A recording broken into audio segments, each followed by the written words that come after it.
I didn't believe fear could make your body shake until that night.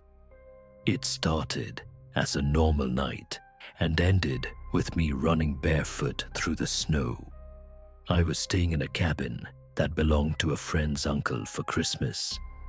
He'd said I could use it for a few days if I didn't mind it being a little out there. I'd driven up that morning, thinking the quiet would be good for me. A few days away from the noise, just snow and silence. He wasn't kidding.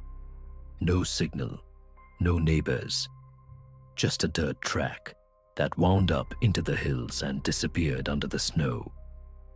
The drive up was beautiful at first.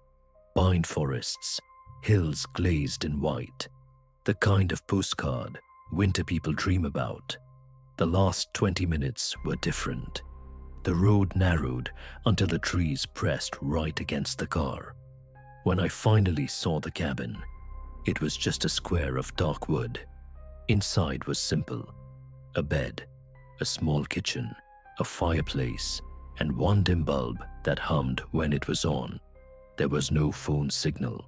My friend warned me about that, but said the power was steady. He told me to keep the fire going. The cold sinks fast when it dies out. The first day was quiet in a good way.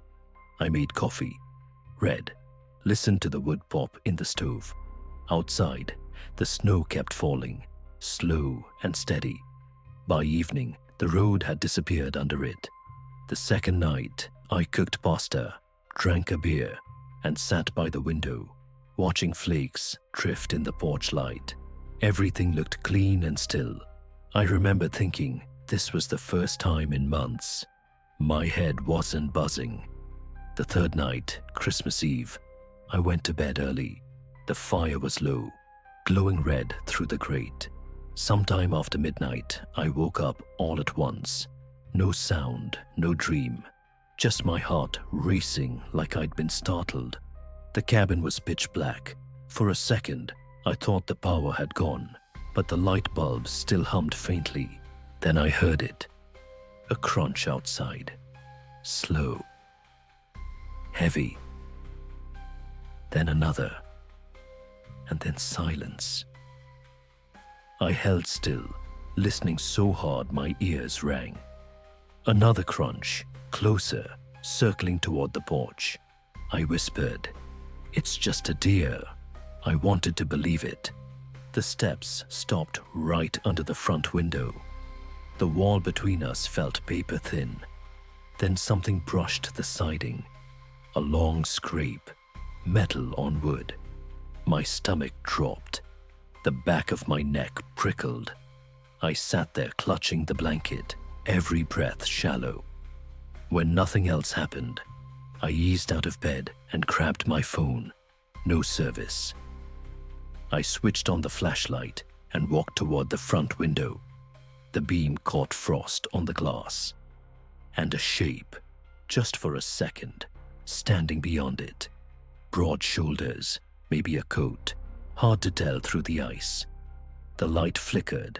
The shape moved. I dropped the phone, and it hit the floor. The sound was like a gunshot in the quiet. When I picked it up again, the porch was empty. I waited until the sky turned gray before daring to open the door. The air burned my throat. Snow covered everything, smooth as a sheet, except for two deep lines running from the tree line straight to the porch. They ended at the bottom step. Nothing led away. I told myself it was wind, or an animal dragging a branch, anything that made sense. I packed to leave right then, but the road was buried. I'd have to wait until next morning to try. All day the silence felt different. Heavy, every sound, the creak of the stove, the pop of ice on the roof, made me jump. At one point, I caught myself staring at the window again, waiting for something. Around 5, the lights flickered. Once, twice, then steadied. A minute later, they went out completely. I stood in the middle of the room, holding the flashlight, shaking. The only noise was my breathing. Then, faint and deliberate, the back door handle turned. Just once, stopped, then turned again, harder. My body moved before my brain did. I ran to the side door, yanked it open, and the cold slammed into me. Barefoot, no coat, I bolted into the snow. The air was so sharp, it hurt to breathe. I ran until the trees thinned and the road opened ahead of me. I kept looking back, expecting to see someone or something following. But there was only the wind, pushing waves of snow across the path. By the time I reached the main road, my feet were numb and my hands burned from the cold. I saw headlights coming and waved until they slowed.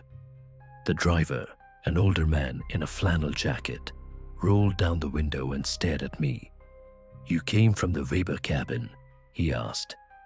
I nodded, could barely speak. He unlocked the door and said quietly, "You're lucky it's snowing. They stay still when it snows."